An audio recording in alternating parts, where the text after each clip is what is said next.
We are live. Good evening. Yes, That is the perfect shelf-help colour, isn't it? The yellow. it Hello, is. everybody. I'll bring your hat here. I'll show you very quickly.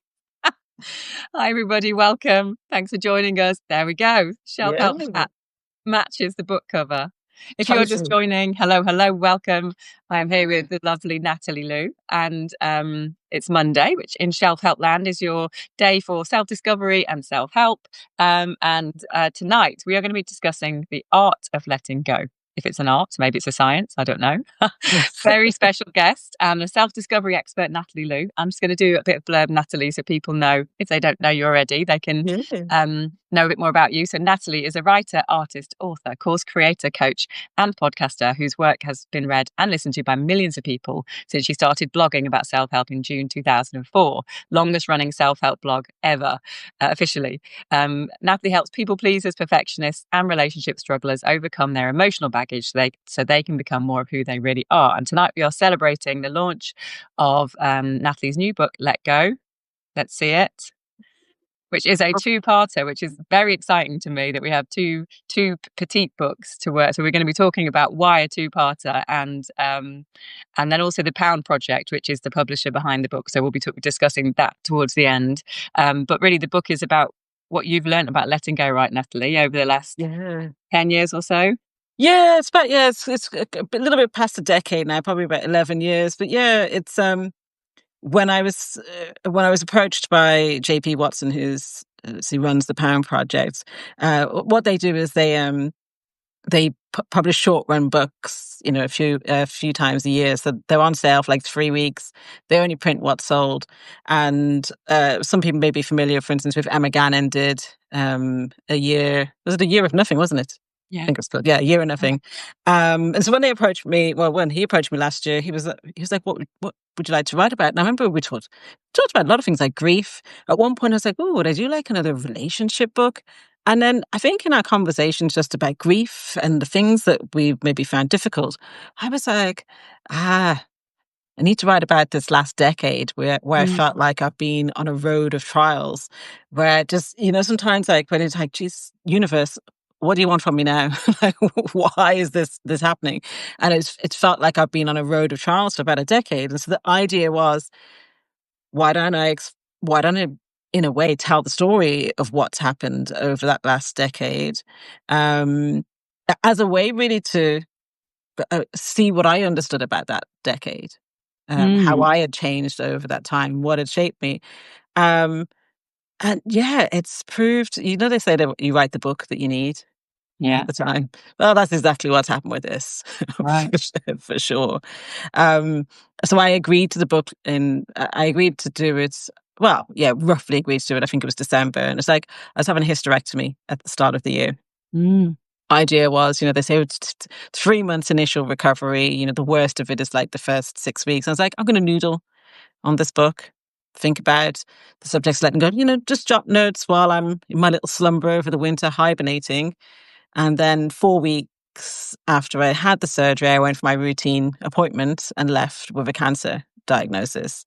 And I was like, I remember thinking, it's like probably within a few days, in the hell that I was in, I was going, what are the odds that I would be on writing a book about letting go and what I've grappled with over the last decade, only to now find myself in this hellish space of a cancer diagnosis where there is so much unknown and so much uncertainty.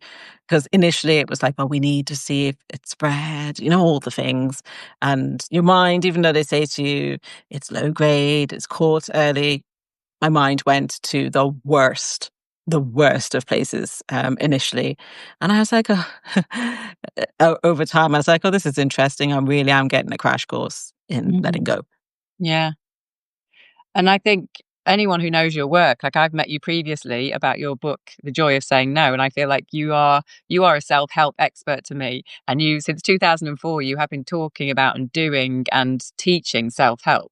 And so the tools that you've used have worked to a certain extent. Yeah.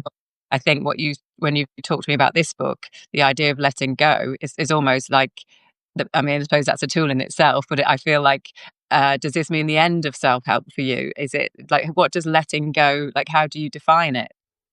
I think letting go has a lot to do with letting go of wanting to be in control, Right. something that you're not in control of. Sometimes also the letting go is about having to make that decision that you're going to stop holding on to something in the way you've held on to it so far. It's releasing the stories, yeah, these narratives that we build around ourselves, these feelings, this baggage, these habits that we lug around, and everybody's letting go takes on different forms. But we're all, ultimately, as humans, we like to cling hard onto stuff, and it's amazing that we live in a society where we talk a lot about clearing your home of all your excess stuff, and we talk about dieting a lot, thankfully in slightly better ways than we used to. But we don't necessarily talk about like all of this stuff that we are lugging around from our past.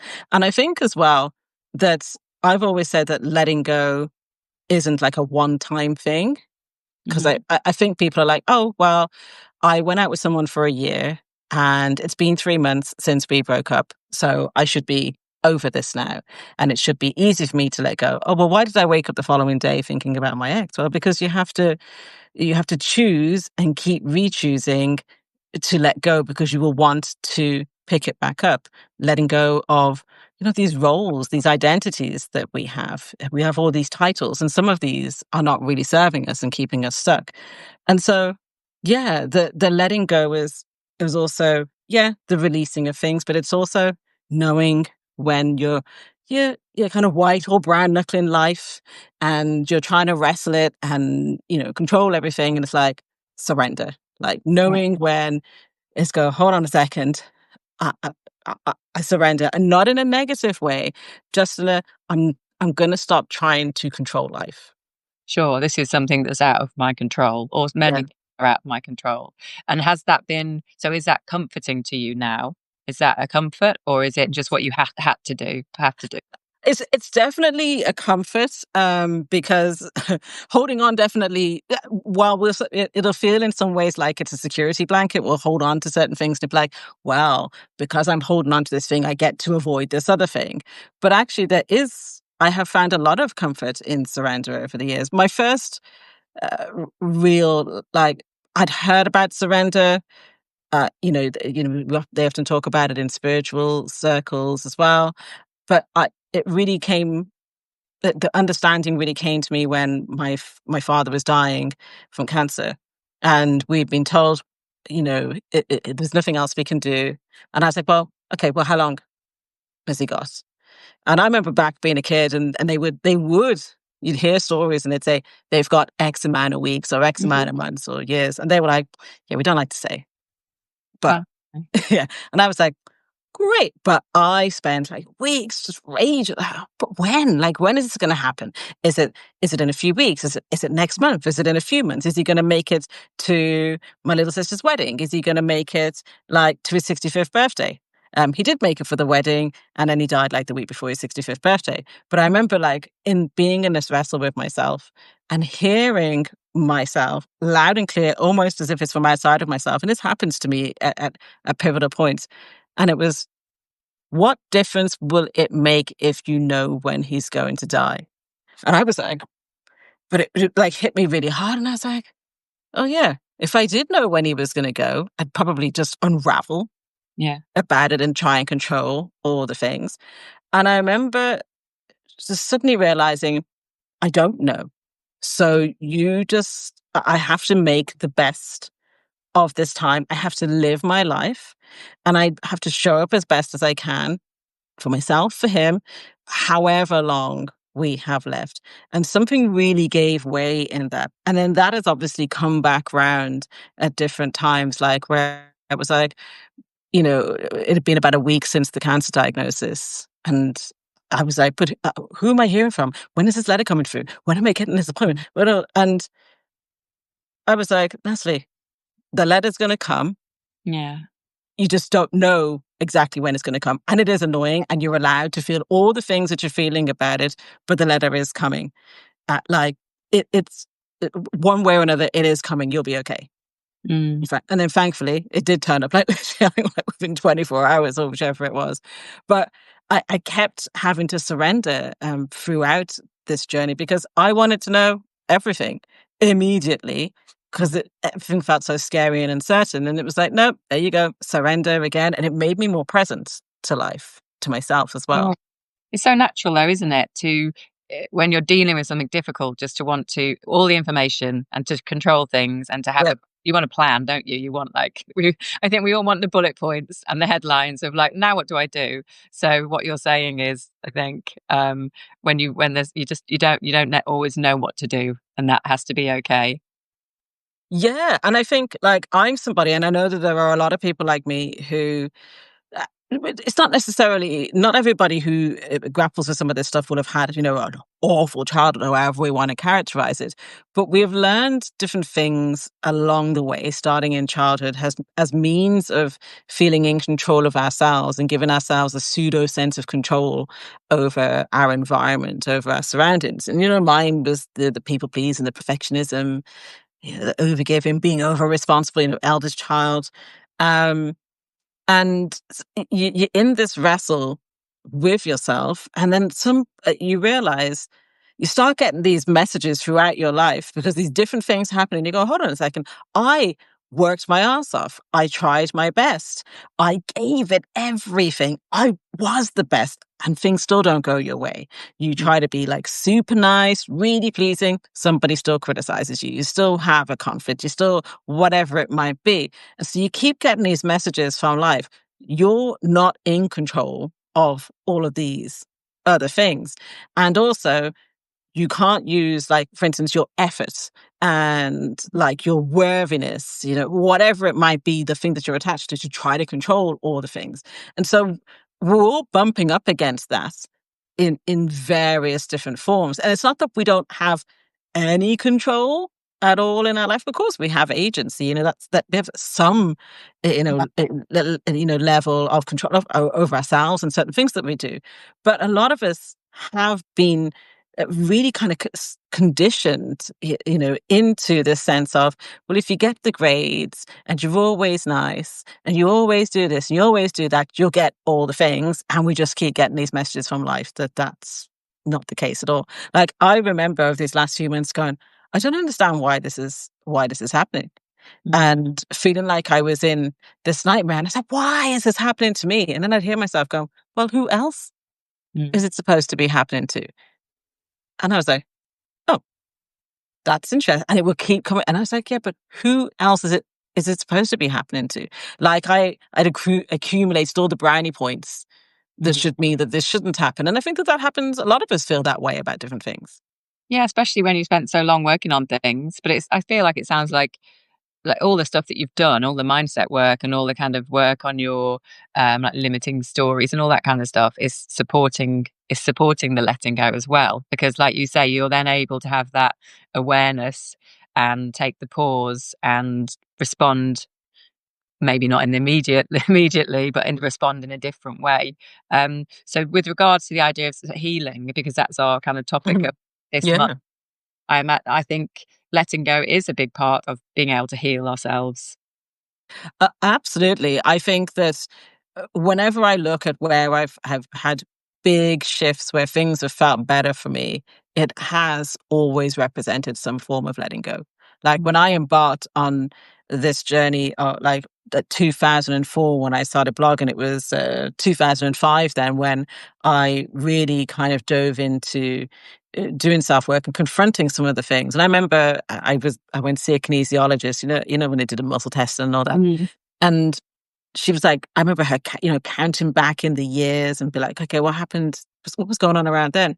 And I remember her saying to me, do you think it's fair to blame a 3-year-old, Natalie, for why her parents weren't together? For why they broke up, for why your father wasn't around?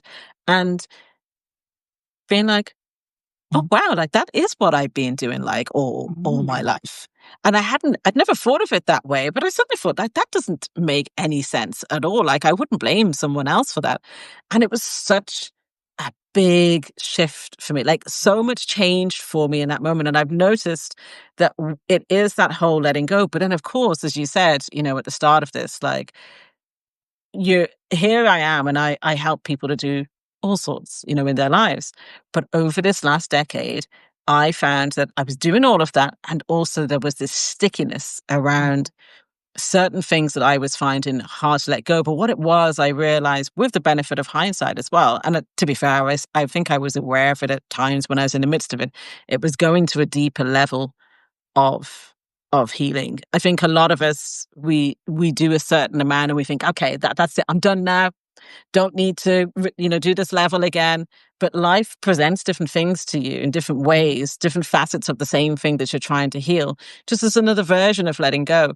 And I think that that was what was happening for me a lot over this last decade, that it kept coming up in different forms to really let go. And a lot of it was around, as you say, of course, it's about healing, but it was like I had these identities.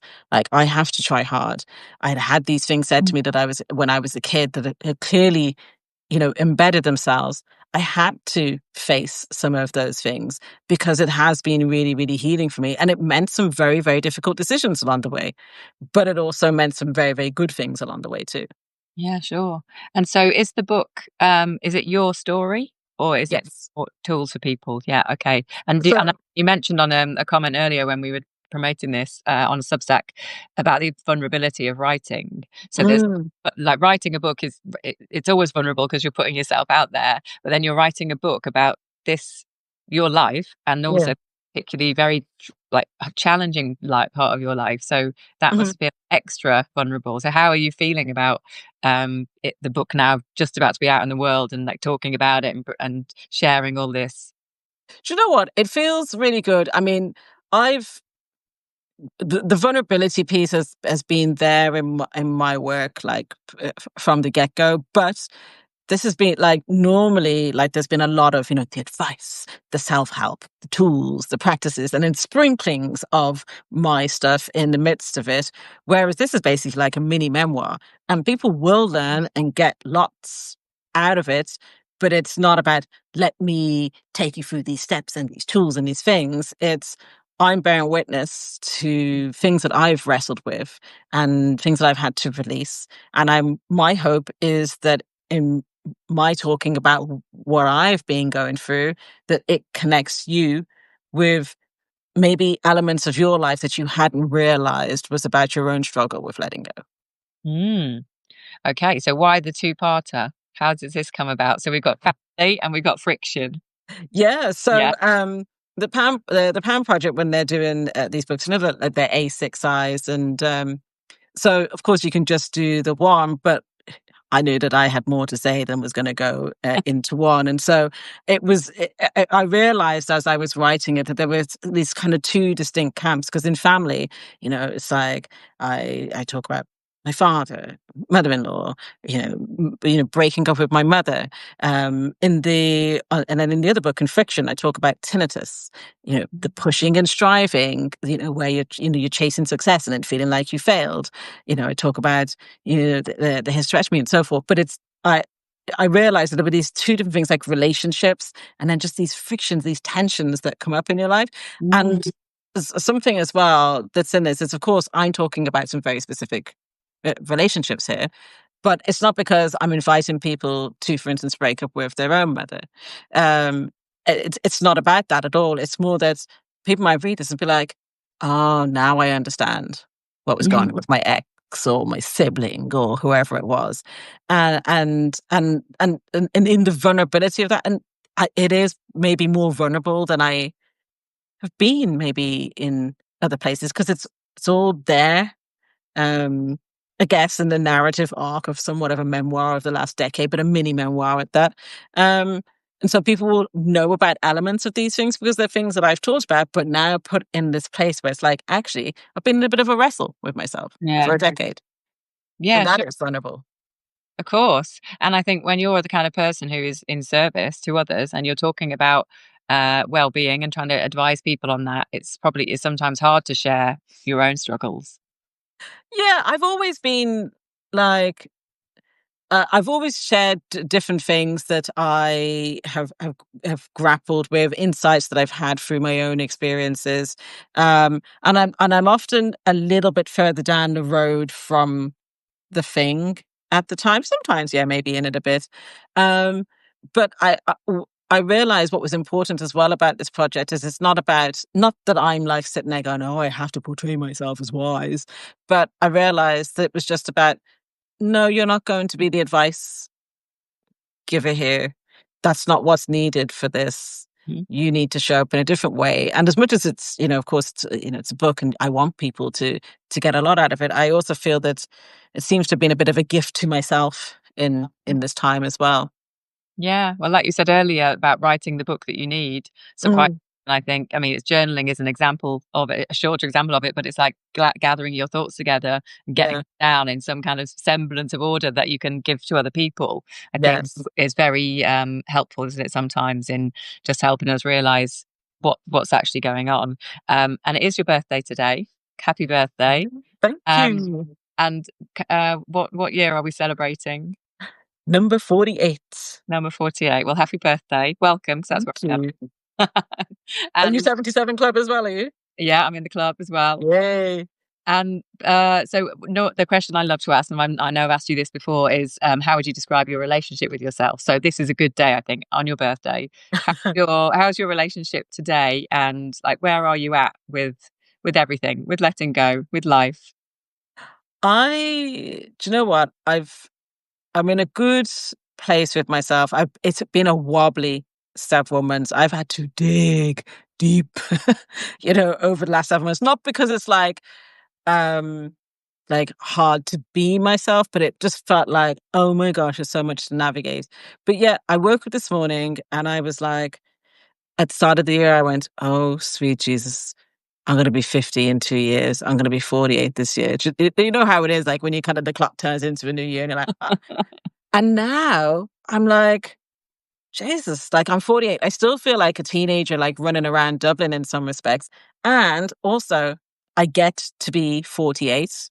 Yeah. Um, that's been, yeah, that's been a big thing for me. And I'm in this I'm in a gentle place with myself where I don't know what it is, but well, I probably do because I've just been writing about it for this book. But I notice these things, very subtle things, where I'm going, oh, yeah, you probably need to let go there. Like JP was asking me for a photo earlier, and he's like, "Oh, can I use this one that you sent me yesterday?" And I was like, "Well, kind of like we need to re-photograph that." Like I felt like it was a bit messy and stuff. And then I was in here today, and I was like, yeah, you probably could have just left the photo as it was. Like, it's just the most subtle things. Like the girls, my husband asked the girls to peel some potatoes. I think he's prepping some fancy meal for me or whatever. And then my Oh, brain starts going, oh, are they using a potato peeler? What do they slice their hands? Oh my God, do they know how to use the knife? Bear in mind, my daughter's going to university in September. And so I'm sitting there and I said, oh, you guys do. And I went, Natalie, just leave it. mm, You'll be fine. Let it go. Like yesterday, I was busybodying about my brother. I was like, oh my God, is he going to get back in time? Is he going to be... And then my husband was like, leave it be. And I said, I'm already ahead of you. I've So already yeah, said that to myself. yeah. So yeah, I'm feeling good about myself, but also rather reflective. And also, I feel like something is happening in me where it's like, there's a lot. It's almost like let it all go. There's this sense of it's like the wheels are coming off, and it's like, "Nah, Yeah. just let it all go." Okay. Well, I like that answer a lot. Okay. Well, tell us about the Pound Project then and the book, and how can we support this book, and how can we support you? So the Pound Project are the publishers of my little bookies. Let Go. Oh my God, I'm in the wrong order. Family and Friction. And so this tomorrow marks the final week of this being on sale. So it's on pre-sale at the moment. They're only on sale for 3 weeks. Mm. Once that's done, we print whatever sold. It is available, as signed and unsigned copies as well as digital books. So they're very conscientious of their footprint. So they're not like printing a whole load of stuff and having stuff Mm. sitting around. But it also means that when it's done, it's done. So, I mean, they do anthologies sort of later on in the year, but it's a really, really cool way actually of doing. So I've never done crowdfunding before, so that's been quite a bit of an eye opener. But also, it means like I've written this, it's out there in the world, it will connect with whoever it will connect with, and then like after 3 weeks, that's it for a while. Wow. So it's been on. So it's been on sale for 2 weeks. Yeah, And it's another. We've got another week left. yeah, another I'll week share a link left. when we do the replay. But it's Yeah, so, and then everyone will get their copy at the same time after the 3 weeks. yeah. Yeah, Ah, so it'd be like the basically go to print next week, and then I'd say it's within a week or two after that they should get theirs. I think this year. brilliant. Well, Gabrielle has just shared a link. God bless her. Thanks, Oh, Gab. my Thank you, girl, Gabrielle. Gabrielle. We love you. Yeah, Yes. the link is there, people. You've got a week to purchase. Yeah, it's so interesting, isn't it? It's a great idea. And why is it called the It is. Pound Project? Say that again. Why is it called the Pound Project? Oh, he was only talking about this the other day. It was like putting small ideas like Mhm. out into the world, not making it really complicated. Like with big publishers and how they go about things. It's like dealing with one story at a time. They work on that for a bit, put that out into the world in a very sort of eco-friendly way, and work on it for a bit, and they move on to the next. And then they'll do an anthology, I think, towards the end of the year, which this will Mm. be part of.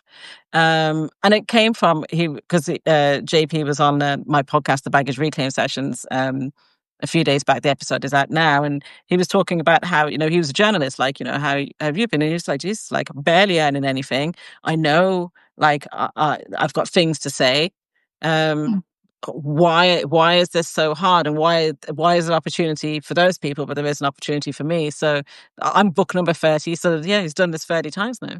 Oh, and it sounds like it's been quite, from what I know about publishing, it sounds quite a speedy process, or a lot quicker than your traditional publisher. Ah, yeah. I mean, it's I mean, like the joy of saying no. I mean, I felt like it rumbled on like for years. There's like probably the best part of 3 years, like that the whole thing, like that was long. Yeah. But obviously, this is like a co-self publishing Mm. project. So, and of course, with the size of it, the timeline is manageable. So it's like, I mean, I kind of started writing it in the spring, and next thing you know, it's like we're here. Originally, it was sort of slated for June. But I think with where my head had been in the previous months and then being away, we got moved into summer. So it's a bit of a funny time of year to Mm. be releasing a book, but hopefully. Yeah, people have said that, but I think it's summer. We've all got a bit more time, hopefully, haven't we? And it's like, Mm. and also they are the perfect size to go in a suitcase, I would say. They're very Oh yeah, big. They can fit in your hand luggage, stash people. them in there, get them in the top. Exactly. And the perfect colour. Well, I love it. So congratulations. Oh, And if thank you, you, Tony. just before we go at 6:30, if there's one takeaway then from this book, or from this, the two books, what would you like it to be for readers? I think it's about a lot of us are carrying shame even when we don't even realize that we are, about things that we've given ourselves a hard time about. And my hope is that when they read this, they go, "Ah," Mm. and it's like, and they realize that they don't have to feel that way about themselves. They see something of themselves in what I've been talking about, and they see their own humanity and realize, actually, I'm okay. I'm doing better than I think. Yeah, and I'm not alone. That's what I got Yes. from that as well. The sooner you see that, you feel kind of like, that kind of feeling. Some nice comments as well. Thank you guys. Yeah, lots of Oh, thank you. well, thank you so much. It's been lovely to talk to you on your birthday, Yeah. and enjoy the rest of your evening, and good luck. So much good luck with the book. Thank you guys Oh, for being here. thank you, Tony. Your lovely self as ever, and enjoy book club tonight as well. Oh yeah, yeah. Book club everyone at 7 o'clock if you're a member. See you there. Thanks, Nat. Take care, everyone. Take care. Bye. Bye. Thanks, Bye. everyone. Bye.